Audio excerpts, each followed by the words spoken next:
नमस्कार, मैं हूं आशीष चित्रांशी और आप देख रहे हैं the news launcher. Mid day मुद्दा विद अशोक वानखेड़े। और आधी रात मोदी का ऐलान, एक नाम जिस नाम को लेकर के कल देर शाम लंबी बैठक हुई, घंटे भर की बैठक हुई, मंथन। राहुल गांधी ने उस नाम पर ऐतराज जताया और पूरी प्रक्रिया को रोकने के लिए कहा। सामने ही मोदी और शाह के सामने बैठ करके राहुल ने कहा कि नहीं, अभी रुक जाओ, आप थोड़ा रुक जाओ, आप ईगो पर मत लो, लोकतंत्र को देखो, गणतंत्र को देखो, रुक जाओ बस। लेकिन आधी रात ऐसी क्या मजबूरी थी? कहीं चुनाव नहीं होने हैं अभी, 19 तारीख को सुप्रीम कोर्ट में सुनवाई होनी है, लेकिन आधी रात ऐसी क्या मजबूरी कि सुप्रीम कोर्ट सुनवाई करता, फैसला सुनाता, उससे पहले मोदी का फैसला आ गया। दरअसल ये मोदी का फैसला ही नहीं है, ये शाह का फैसला है। पहली बार ऐसा हुआ है कि राहुल गांधी और प्रधानमंत्री नरेंद्र मोदी दोनों बैठे बैठे देखते रह गए और शाह ने अपने खास अफसर को कुर्सी पर बिठा दिया, कोई कुछ नहीं कर पाया। अब इसके मायने क्या हैं? 22 चुनाव, अब से लेकर 22 चुनाव ऐसे हैं जो नए वाले अब की बार ज्ञानेश कुमार जो 22 चुनाव करवाएंगे, 22 चुनाव के नतीजे ज्ञानेश कुमार देंगे। क्या ये प्रधानमंत्री अगला कौन, उसका सबसे बड़ा स्टेप है, जिसको कहते हैं फाइनल स्टेप। क्योंकि अब तो सरकार कोई ना कोई कुमार बनाता है, वो राजीव कुमार अब तक रहे, अब ज्ञानेश कुमार है। तो सरकार बनाने की इस कड़ी को कहां तक ले जाएंगे ज्ञानेश कुमार, और अमित शाह के इस फैसले को के मायने क्या हैं? राहुल तो मान लिए विपक्ष में है, कांग्रेस के हैं, उनकी बात नहीं सुननी थी, क्या मोदी की भी नहीं चली है? भाव को जोड़िए कंट्रोल रूम, फटाफट चर्चा में स्वागत है भाव आपका। एक बात तो आज तमाम लोग वो जो कहते हैं, आते हैं सब ट्रोलर्स, कहते हैं आपकी कोई बात सही नहीं होती है। लगातार 4 कार्यक्रम के क्लिप निकाल के रखते हैं ज्ञानेश कुमार और उनकी योग्यता, जिस योग्यता की वजह से उनको सीईसी बनना था, वो योग्यता दोनों न्यूज लॉन्चर पर एक बार नहीं, कम से कम 4 बार 4 अलग अलग प्रोग्राम में मैंने बताई। और आखिरकार नतीजा वही निकला भाऊ। ये ज्ञानेश कुमार क्यों? और राहुल और मोदी, राहुल को तो मान लिया वो रोकते रह गए, ईगो वो सब बोल दिए कि थोड़ा सा मान लिया सामने वाला हो सकता है देश के संविधान और कानून को समझ ले। लेकिन मोदी जी का सवाल मैं क्यों कर रहा हूं? जब जितनी पिछली बैठकें हुई हैं, जब से नया कानून आया, खासकर वो अधीर रंजन वाली बैठक, वहां पर भी गृह मंत्री नहीं थे। जो मेरी अभी याददाश्त है उसके मुताबिक मोदी थे, कानून मंत्री थे और एलओपी के रूप में अधीर रंजन थे। इस बार अमित शाह बैठे इस बैठक में, तो बड़ा क्लियर कट है, बड़ा दर्शक समझे, इसलिए थोड़ा सवाल को और मैं खोल रहा हूं। मोदी जी बैठे हैं और मोदी जी का एक कोई मंत्री बैठा हो, कोई भी मंत्री बैठा हो, ए टू जेड, तो वही फैसला होगा, नाम वही तय होगा जो मोदी जी चाहेंगे, वही नाम तय होगा। ऐसा तो है नहीं कि कोई और मंत्री बैठेगा तो राहुल से मिल जाएगा, राहुल के साथ चला जाएगा, ऐन वक्त पर खेला कर देगा, धोखा दे देगा, गच्चा दे देगा, ऐसा तो संभव नहीं है। फिर अमित शाह का बैठना क्या ये संदेह नहीं पैदा करता है कि अमित शाह मोदी के सामने बैठ करके, मोदी की आंखों में आंखें डाल करके मोदी को किसी खेल से रोकने की कोशिश में थे कि मोदी कोई खेल न कर दे, जो शाह चाहते हैं वही हो, सामने शाह बैठे रहेंगे तो मोदी दाएं बाएं नहीं जाएंगे। देखिए, जो कानून नया बनाया था, जो सर्वोच्च न्यायालय के संविधान पीठ ने जो व्यवस्था दी थी, वो व्यवस्था ये दी थी कि कोई भी सीईसी, मतलब इलेक्शन कमीशन में, जो चुनाव आयोग में जो आयुक्तों की नियुक्तियां होगी, उसका एक पैनल बनेगा और वो पैनल इन 3 लोगों के सामने रखा जाएगा: प्रधानमंत्री, विपक्ष का सबसे बड़े दल का नेता और सर्वोच्च न्यायालय के मुख्य न्यायाधीश। क्योंकि तब कोई कानून नहीं था, इसलिए व्यवस्था दी थी। इसी का सरकार ने फायदा उठाते हुए कानून बनाया। उस कानून में क्या किया उन्होंने? उस कानून में उन्होंने प्रधानमंत्री, उनके कैबिनेट का एक मंत्री और लीडर ऑफ अपोजिशन या जो भी सबसे बड़े दल के नेता को सम्मिलित किया। तो तभी चुनाव आयोग की निष्पक्षता पे प्रश्न चिन्ह लग गया, क्योंकि कैबिनेट मंत्री और प्रधानमंत्री एक बात कहेंगे, अपोजिशन एक बात कहेगा, तो उसमें न्यूट्रलिटी की बात होती नहीं। 2 वर्सेस 1। रंजन के टाइम पे भी जब राजीव कुमार की नियुक्ति हुई थी तो यही घाला हुआ था। उसके बाद सर्वोच्च न्यायालय में केस पेंडिंग है और अभी 19 तारीख को हियरिंग है। जब उसकी हियरिंग 19 तारीख को है, उसके पहले जब ये केस लेके गए तो सर्वोच्च न्यायालय के सामने ये रिक्वेस्ट की गई, क्योंकि अभी राजीव कुमार रिटायर्ड हो रहे हैं, उसके जगह नई नियुक्तियां होगी। उसके पहले यदि कोर्ट इस पे कुछ संज्ञान ले और इस पे कुछ करे, क्योंकि होता क्या है आशीष जी कि ये हमारा देश का जो लोकतंत्र है, इस लोकतंत्र की रीढ़ की हड्डी चुनाव है और लोकतंत्र ही इस संविधान को बचा सकता है। संविधान, क्योंकि बाबा साहब ने कह दिया था, अम्बेडकर जी ने, कि संविधान कितना भी बेहतरीन हो, यदि मूर्खों के हाथ में चला गया तो वो संविधान का सत्यानाश करेंगे। संविधान अच्छा होने से मामला बनता नहीं, संविधान को इम्प्लीमेंट करने वाले, लागू करने वाले, संविधान के हिसाब से देश चलाने वाले लोग सत्ता में आने चाहिए। उन्होंने तब भी कहा था कि हमारे यहाँ मुझे डर ये भी है कि क्या ऐसे लोग आगे पीछे ऐसा हो सकता है कि कोई तानाशाह प्रवृत्ति से आएगा। तानाशाह प्रवृत्ति क्यों आएगी? उन्होंने कहा कि अपने यहाँ व्यक्ति पूजा बहुत है, हम व्यक्ति की पूजा करने लगते हैं, उसको भगवान बना देते हैं। यहाँ तो व्यक्ति स्वयं को ही भगवान घोषित कर चुका है, अविनाशी और अजन्म कह चुका है।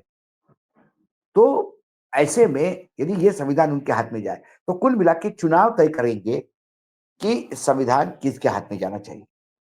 तो चुनाव कैसा तय करेगा? चुनाव प्रक्रिया का जो पूर्ण काम है, ये चुनाव आयोग करता है। चुनाव आयोग में यदि ट्रांसपेरेंट व्यक्ति बैठा, स्वतंत्र आजाद प्रवृत्ति का व्यक्ति बैठा, अपने सोच का व्यक्ति बैठा कि जो संविधान और कानून के हिसाब से चुनाव संपन्न कराएगा, तो फिर बाकी सब कुछ बचता है। यदि वहां पे ऐसा सरकारी भोपू आके बैठ गया जो सरकार का बंदर हो, माफ कीजिएगा मैं शब्द यूज कर रहा हूं, लेकिन ये बंदर मैं गांधी जी के बंदरों के अनुशंसा से यूज कर रहा हूँ। गांधी जी के 3 बंदर बड़े फेमस है, ना बुरा देखूंगा, ना बुरा सुनूंगा, ना बुरा कहूंगा। ये बंदरों के द्वारा 3 मूर्ति से गांधी जी ने एक बहुत बड़ी समाज को शिक्षा देने का प्रयास किया था।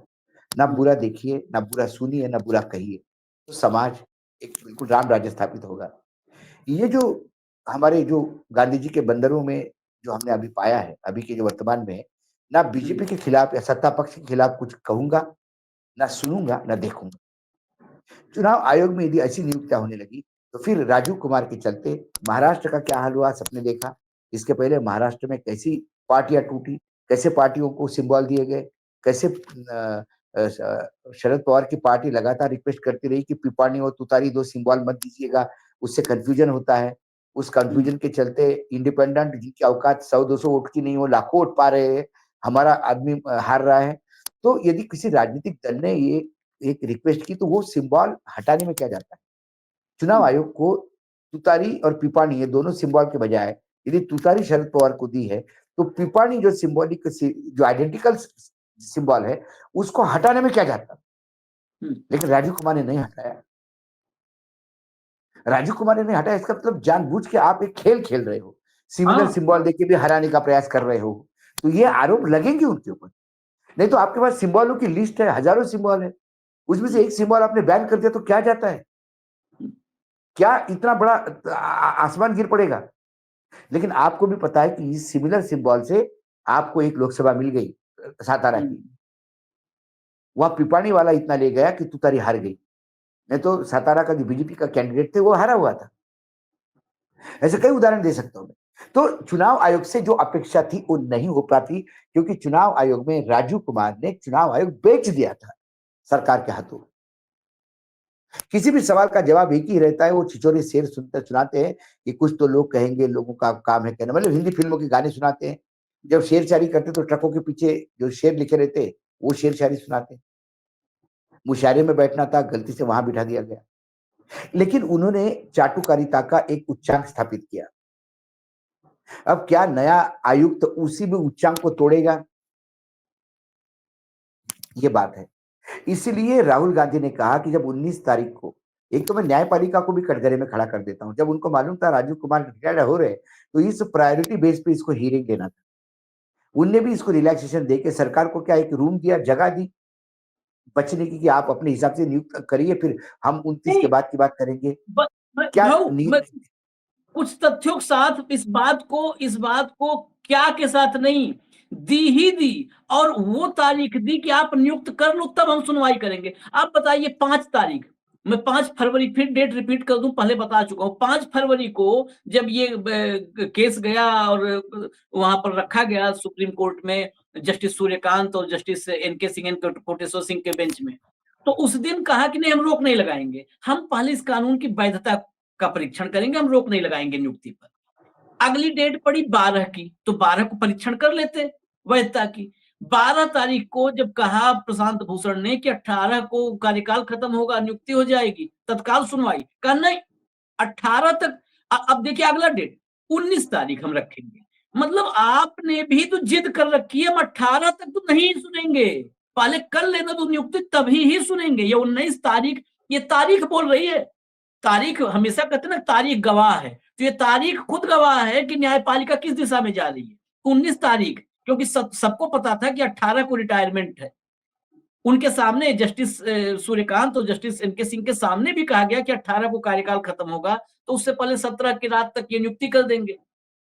तो उन्होंने कहा नहीं 19 को सुनेंगे हम। या ये बात सीधी है ना, तुम कुछ भी बताओ, हमारी जिद है, जब वो कर लेंगे तब हम सुनेंगे, ये बात। और उसके अलावा आपको एक और तथ्य इसमें बड़ा महत्वपूर्ण है। अब आगे देखिए ज्ञानेश कुमार, राजीव कुमार जब आए थे तो राजीव कुमार ऐसी अपनी योग्यता शायद न लेकर के आए हों जो योग्यता लेकर के ज्ञानेश कुमार आए हैं, ये योग्यता नहीं लेके आए रहे होंगे। राजीव कुमार के पास ऐसा कोई नहीं था कि मोदी और शाह से पहले कोई वफादारी निभाई हो, लेकिन आप इनको देखिए बताए थे। शाह के ही मंत्रालय एमएचए में ये 370 जब हटा तो कश्मीर डिवीजन के इंचार्ज थे, कश्मीर डिवीजन के इंचार्ज थे। अयोध्या, जहां जहां इंपॉर्टेंट रहा है भाजपा के लिए, इस सरकार के लिए, अयोध्या, वहां पर एमएचए डेस्क के चीफ थे, अयोध्या में भी एमएचए डेस्क के चीफ थे।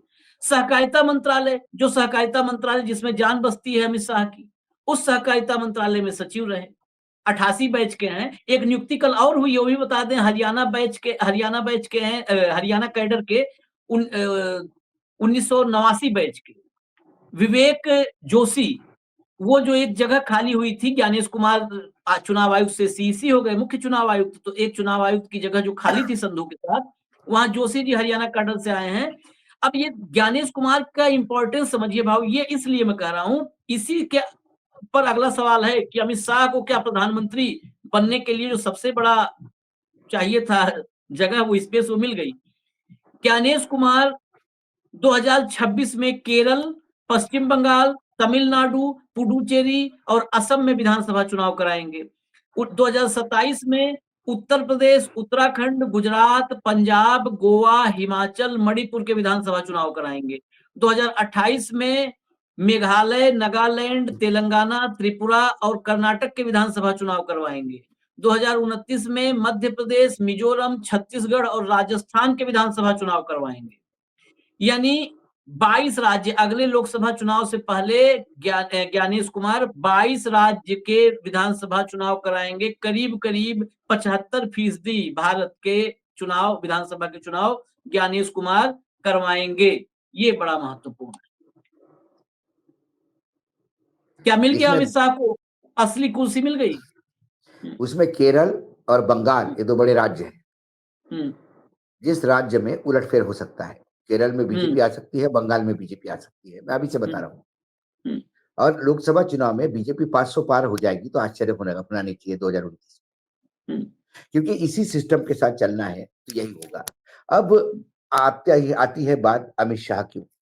आशीष जी, मैं बहुत पहले से लगातार कई प्रोग्राम्स में आपके साथ जब भी बात करता हूं तब मैंने बार बार कहा कि सत्ता और संगठन पे अब अमित शाह पूर्ण रूप से हावी है। होता है ना कि कैबिनेट सेक्रेटरी की नई नियुक्ति जो होती है उसको पहले ओएसडी करके 6 महीने के लिए वहां चार्ज दिया जाता है, या 2-3 महीने के लिए। ये कैबिनेट सेक्रेटरी 3 महीने के बाद रिटायर्ड हो रहे हैं, तो उसके जगह ओएसडी करके नया एक अपॉइंटमेंट होती है उस ओएसडी की, वही बाद में कैबिनेट सेक्रेटरी बनता है। मतलब ये होता है कि नेक्स्ट कैबिनेट सेक्रेटरी ये होंगे, अभी ओएसडी के रूप में कार्यरत रहेंगे बताने के लिए। वर्तमान में जो कार्यकाल चल रहा है, ये आप समझिए कि अमित शाह ओएसडी के रूप में देश चला रहे प्रधानमंत्री के कार्यालय से। मतलब अगले प्रधानमंत्री अमित शाह ही होंगे, और क्यों नहीं होना चाहिए। भाई अमित शाह ने पूरी ताकत झोंक दी नरेंद्र मोदी जी को प्राइम मिनिस्टर बनाने की। हाँ हाँ। यदि वो प्रधानमंत्री नरेंद्र मोदी को प्रधानमंत्री बना ही नहीं सकते, 3 बार जितवा सकते, पहली बार फिर रिपीट करवा सकते और तीसरी बार भी जितवा सकते हैं। ये बात अलग है कि 240 पे मामला अटक गया, लेकिन फिर सरकार बनवा भी सकते हैं, है ना। ईडी सीबीआई इनकम टैक्स का बेहतरीन उपयोग सरकार के लिए कैसा किया जाए, ये अमित शाह जी ने इस देश को दिखा दिया। चुनाव आयोग का कैसा उपयोग किया जा सकता है, ये अमित शाह जी ने दिखा दिया। जब अमित शाह सब कुछ कर ही रहे हैं, तो क्या अमित शाह स्वयं प्राइम मिनिस्टर नहीं बनना चाहिए? यकीनन बनना चाहिए। और आज की डेट में उनके सामने और कौन है? राजनाथ सिंह है। राजनाथ सिंह के सामने क्या है? कुछ नहीं। नितिन गडकरी है। नितिन गडकरी के पास क्या है? कुछ नहीं। उसके बाद उनके पास क्या है? और अब योगी आदित्यनाथ के पास क्या है? योगी आदित्यनाथ के पास कुछ नहीं। जब मैं कुछ नहीं कहता हूं, तब दर्शक सोच रहे होंगे फिर संघ की रोल क्या है? संघ योगी आदित्यनाथ के पीछे है, संघ गडकरी के पीछे है, लेकिन पीछे जो है वो है कहां? ये तो हंसी मजाक में बच्चे नहीं कहते, नेताजी आप संघर्ष करो, हम आपके साथ है, पीछे मुड़ के देखा तो कोई नहीं। गडकरी तुम संघर्ष करो, मैं तुम्हारे साथ हूं, पीछे मुड़ के देखा तो संघ गायब। योगी आदित्यनाथ आगे बढ़ो, संघ तुम्हारे साथ है, पीछे मुड़ के देखा तो संघ गायब। संघ है कहां? पिछले 6 महीने से संघ है कहां, मुझे बता दीजिए। संघ चालक ट्रोल किए जाते हैं, संघ मदद के लिए नहीं आता। संघ के मुखपत्र वो लिखते हैं जो संघ चालक उसके विपरीत बोलते हैं। इसका मतलब मोहन भागवत का संघ पूर्ण रूप से हाईजैक हुआ है। किसके हाथ में है? जब संघ को भी वही ऑपरेट कर रहे हैं, देश को भी वही ऑपरेट कर रहे हैं, संगठन को भी वही ऑपरेट कर रहे हैं, और जब सभी ऑपरेट कर रहे हैं, तो सत्ता की ताकत उनके पास है। रही आपकी एजेंसियों की ताकत उनके पास है। अब पैसे की ताकत तो मैं कहता ही नहीं हूं, क्योंकि अडानी जी मोदी जी के पहले अमित शाह जी के अच्छे दोस्त थे। अडानी और अमित शाह जी दोनों पार्टनर थे बिजनेस।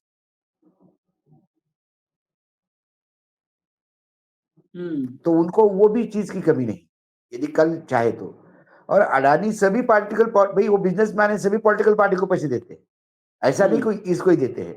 एक कांग्रेस राहुल गांधी चिल्लाते रहते हैं, लेकिन कांग्रेस के बाकी मुख्यमंत्री पैसे लेती है ना चुनाव में। हाँ, तो देती भूपेश है वो तो, बघेल तो गहलोत सब तो सभी उसी में सभी है। सभी देते हैं। अब ये राहुल गांधी को नहीं समझ में आ रहा है कि अडानी जी की कांग्रेस में राहुल गांधी से ज्यादा चलती है। फैक्ट है। तो अब बचता है चुनाव आयोग, जो अंपायर है। तो वहां यदि कल सत्ता संघर्ष भाजपा में बढ़ता है, तो चुनाव, मुख्य चुनाव आयुक्त जिसके हाथ में है, उसके हाथ में सिंहासन, समझ जाओ आप। इसलिए ज्ञानेश कुमार, इसलिए पहली बार सीईसी की नियुक्ति में गृह मंत्री बैठे, नहीं तो कानून मंत्री बैठे थे। हाँ, कानून का मामला है, कानून मंत्री बैठे थे। भाई कोई बड़ा मंत्री आप राजनाथ को बिठा ले सकते थे, गडकरी को बिठा सकते थे। नहीं इतने नहीं। अभी एक बात और बीच क्या में देखिए, कैबिनेट में क्या सिर्फ दो, मतलब यही दो गुजराती सब तय करेंगे क्या? हाँ, सवाल ये है। तो और भी पॉइंट है। आप देखिए, हाँ, कानून मंत्री को बैठाया जा सकता था। कानून मंत्री देखिए बड़े सिरे से एक एक चीज को हटाया गया है। कानून मंत्री सर्च कमेटी एक होती थी, पहले भी थी सर्च कमेटी, कानून मंत्री उसके अगुवाई करते थे और 2 सेक्रेटरी होते थे भारत सरकार के, 2 सचिव। ये 5 नाम सर्च करते थे, फिर कमेटी में चर्चा होती थी। कानून मंत्री को हटा दिया गया वहां से। अब कैबिनेट सचिव और 2 सचिव, वो 5 नाम सर्च करते हैं। और वो भी बाध्यता नहीं है कि जो फाइनली प्रधानमंत्री की कमेटी बैठे तो उन पांचों पे विचार करे, वो पांचों नाम किनारे कर सकती है, फेंक सकती है। जब ये सारा, अच्छा एक सवाल और भी है इसमें, ज्ञानेश कुमार का रिटायरमेंट का डेट बड़ा रोचक है, 26 जनवरी 2029, उसके बाद लोकसभा चुनाव है। क्या पहली बार सीईसी को भी एक्सटेंशन मिलेगा क्या? जैसे नड्डा को एक्सटेंशन इतने दिन से मिल रहा, नहीं ये वाला चुनाव भी नड्डा साहब ही करवा लो, ये चुनाव भी नड्डा ही करवा ले, ये भी करवा ले। भाई साहब ऐसा है आशीष जी, हम्म, अमित शाह जहां है वहां कुछ भी हो सकता है, हम्म, क्योंकि वो निडरता से करवाते हैं चीजों को, हम्म, वो निडरता से करवाते हैं। हम्म, डर नाम की चीज उनके पास नहीं है, क्योंकि वो ये बात पता है कि लगातार चुनाव जीतते जाओ, लगातार सत्ता पे काबिज बने रहो, देश अपने कब्जे में है, कोई हु करने की स्थिति में नहीं। राहुल गांधी ने कहा कि आप इंतजार कीजिए अभी सर्वोच्च न्यायालय का निर्णय का। हम्म, सवाल है ये जो पैनल बनाया, ये कैबिनेट सेक्रेटरी बनाते हैं पैनल, पैनल में कितने नाम, इसका फॉल्टी सिस्टम है। जो पैनल है उसमें विपक्ष को भी कंसिडर कर लेना चाहिए। कई बार आपको, यदि मैंने कहा कि भाई आप अपने हिसाब से सब्जी बनाइए, चलिए आशीष जी आपको पूरा अधिकार है, आप किचन में सब्जी अपने हिसाब से बनाइए, लेकिन किचन में जो सब्जी होगी उसी में से बनाएंगे आप। हम्म, बैगन गोभी और कद्दू रख दिया मैंने, कद्दू बनाइए इसमें से सब्जी। आपने कहा कि मुझे लौकी की सब्जी बनानी है, लौकी नहीं है साहब, ये तीनों सब्जियों में से एक करनी है, तीनों से आपसे परहेज है, भूखे मर गए आप। और फिर मैं कहूं बताइए, आपके हाथ से खाना बनवाया फिर भी आप भूखे हैं, मैं क्या कर सकता हूं? सवाल है उस पैनल की ट्रांसपेरेंसी क्या। अब जो आपने बायोडेटा दिखाया है घनश्याम जी का, ज्ञानेश्वर का, तो हम्म, इस बायोडेटा से क्या दिखता है कि जहां जहां की डिसीजंस और ऑपरेशन इंप्लीमेंटेशन करना था, हम्म, चाहे 370 का था, चाहे अयोध्या का था, हर जगह कोई भी मंत्री हो, कोई भी यूपीए सरकार भी हो, चाहे कल थर्ड फ्रंट की सरकार आए, ऐसे जगह पे हमेशा मोस्ट विश्वसनीय अधिकारी रखे जाते हैं, हम्म, जो अपने सबसे विश्वसनीय है, ताकि कोई चीज आदान प्रदान होने में कहीं कम्युनिकेशन में गैप ना हो। 370 क्रूशियल, यही सज्जन। अयोध्या क्रूशियल, यही सज्जन। फिर सहकारिता मंत्रालय, सहकारिता मंत्रालय दो राज्य का बड़ा खेल है, गुजरात और महाराष्ट्र। महाराष्ट्र। कब्जा कर लिया, नया मंत्रालय हम्म, बनाया और सीधा गृह मंत्री के हाथ में। हम्म, जनरली सहकारिता या एग्रीकल्चर के साथ जाता है, हाँ या उसी के साथ जो। सहकारिता, या सहकारिता फूड के साथ जाता है, फूड एंड सिविल सप्लाई के साथ, क्योंकि ये किसानों से मामले जुड़े हैं। हम्म, तो सहकारिता एग्रीकल्चर के साथ जाता है, ज्यादातर सहकारिता में किसान ही हैं। शुगर मिल हो, मिल्क कोऑपरेटिव हो, ये सब धंधे बिजनेस है, जोड़ जिसको बोलते हैं ना, जो खेती के साथ एक और पूरक बिजनेस करने के लिए, हाँ पूरक काम जुगलबंदी करने है के लिए इनका, इनकी जुगलबंदी जुगलबंदी है, है। तो एक साथ में चलने वाले मंत्रालय है। हम्म, ये गृह मंत्रालय के साथ अटैच किया, कोई लेना देना नहीं। हालांकि मधेपुरा बैंक में डायरेक्टर थे अमित शाह जी, कोऑपरेटिव का खेल वो जानते अच्छी तरह से। मधेपुरा बैंक डूब गई है और किसी ने डकार तक नहीं लिया, खाने वालों ने, और सबको क्लीन चिट मिल गई है। जब ये कोऑपरेटिव की बात करते हैं कि कोऑपरेटिव में शोषण किया शरद पवार ने, अब मैं कोऑपरेटिव का करने जा रहा हूं, अरे लेकिन आपका कोऑपरेटिव का बैकग्राउंड क्या है? महादीक, महामानव, हम्म, महामहिम। मधेपुरा बैंक में आप डायरेक्टर थे, कोऑपरेटिव में क्या खेल किया आपने? तो कोऑपरेटिव डिपार्टमेंट स्ट्रेटेजिकली दिया था कि महाराष्ट्र में शरद पवार की रीढ़ की हड्डी है कोऑपरेटिव डिपार्टमेंट, उसी को हम्म, तोड़ो। तो शरद पवार खत्म, शिवसेना तो खत्म करवाई दी, और जो शिवसेना है वो इन्हीं के हाथ में पपेट है। बाद में गुजरात जैसी स्थिति महाराष्ट्र में होगी, सिवाय बीजेपी के कुछ नहीं होगा, कांग्रेस नाम मात्र होगी। तो गुजरात और महाराष्ट्र ये साथ वाले राज्य हैं, ये भाई है एक दूसरे के, क्योंकि ये मुंबई राज्य से निकले हुए राज्य हैं, तासीर एक है। मुंबई एक राज्य हुआ करता था, उसमें से गुजरात निकला, और मुंबई से जो वेस्टर्न महाराष्ट्र और थोड़ा सा उत्तरी महाराष्ट्र निकला, उसके बाद निजाम से मराठवाड़ा आया, सीपी बेरार से विदर्भ आया, खानदेश और विदर्भ, और फिर मिलकर संयुक्त महाराष्ट्र बना, जिसकी राजधानी मुंबई हुई। जब मुंबई से गुजरात अलग निकला तो गुजरात वाले कह रहे थे कि हम मुंबई से अलग निकल रहे हैं गुजरात राज्य बनके, लेकिन हमें राजधानी मुंबई चाहिए। महाराष्ट्र ने कहा कि मुंबई हमारी है, वो हमको चाहिए। झगड़े हुए, पुलिस फायरिंग हुई, 107 लोग मारे गए, खून देकर मुंबई ली है मराठियों ने।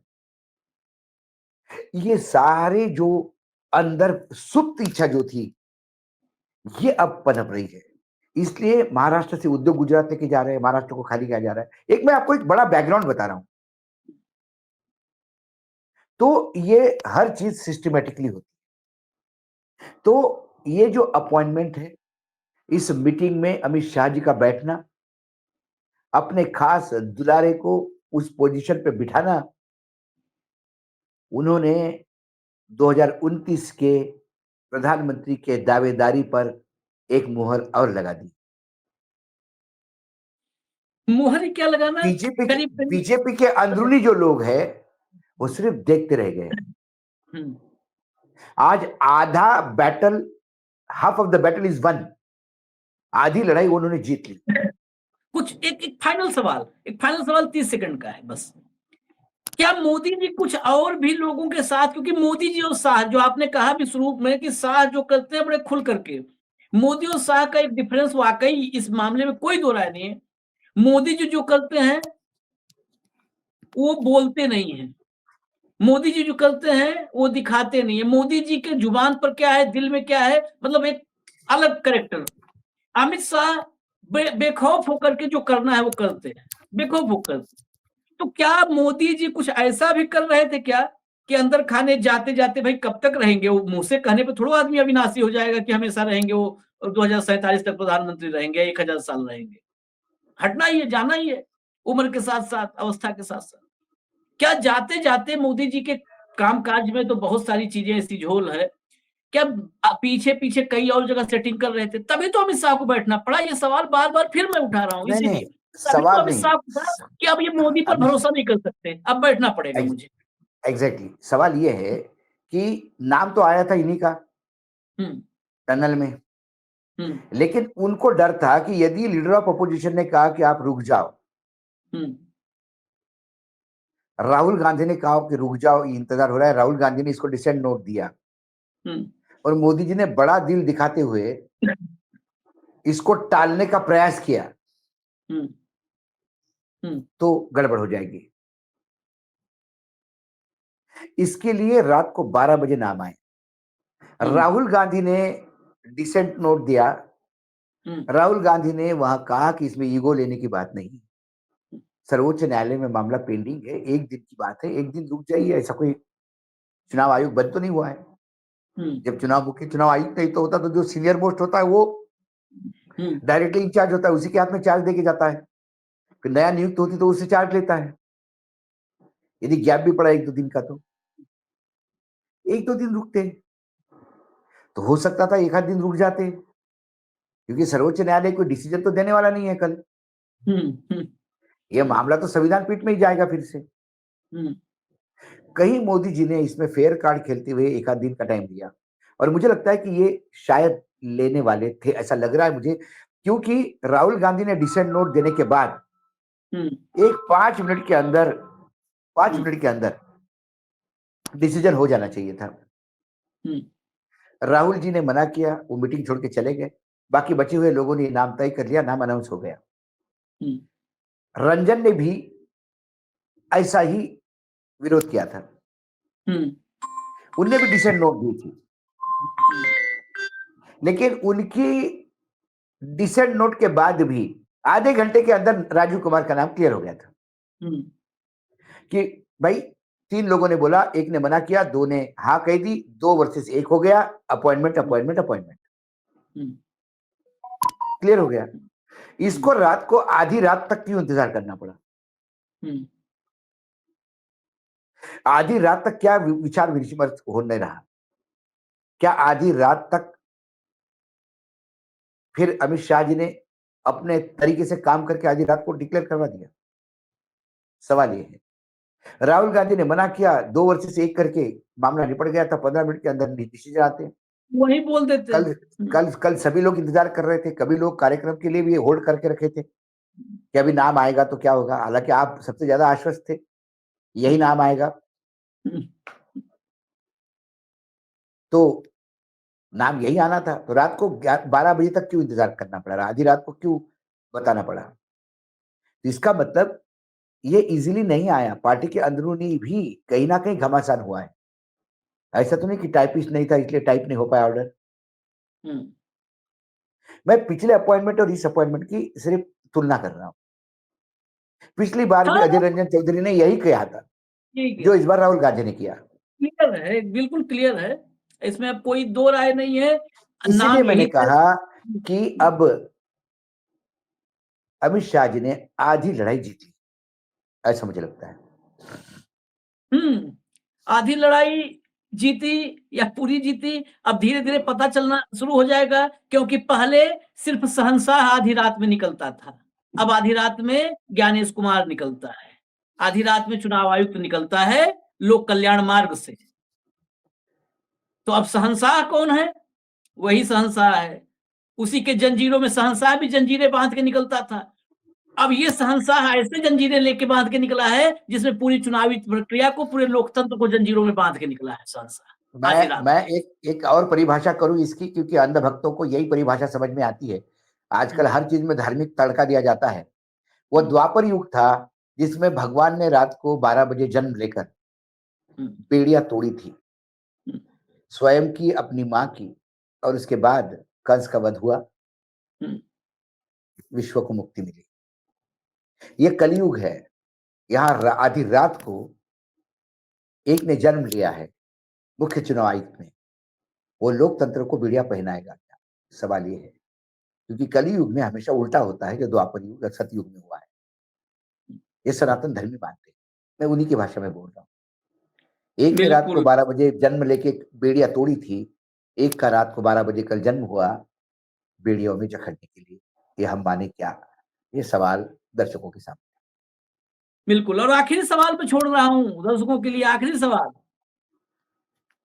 क्या राहुल गांधी और नरेंद्र मोदी के एक साथ बैठने पर इसलिए आशंकित थे अमित शाह कि कभी सरकार न रहे तो मोदी का हिसाब किताब राहुल के हाथ में चला जाएगा, और आखिरकार आदमी को पता होता है कि मेरे पास अब कितना वक्त है, कहीं ऐसा तो नहीं कि राहुल को लेकर भी मोदी जी थोड़ा सॉफ्ट हो सकते थे कि चलो राहुल की बात को हमने रख लिया।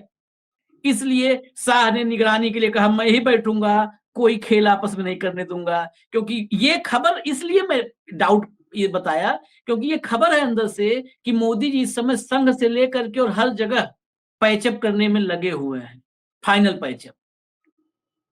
खैर इजाजत दीजिए, नए मुख्य चुनाव आयुक्त के हवाले इस देश को छोड़ दीजिए। कल दोपहर हम फिर मिलेंगे भाऊ के साथ कार्यक्रम यही मिड डे मुद्दा विद अशोक वानखेड़े। नमस्कार। नमस्कार।